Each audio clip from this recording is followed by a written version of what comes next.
Hi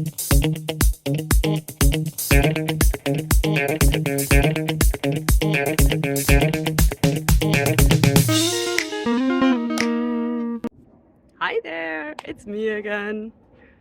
So you all probably recognize the plant that's behind me, right? So the question today is, what will happen if I touch it?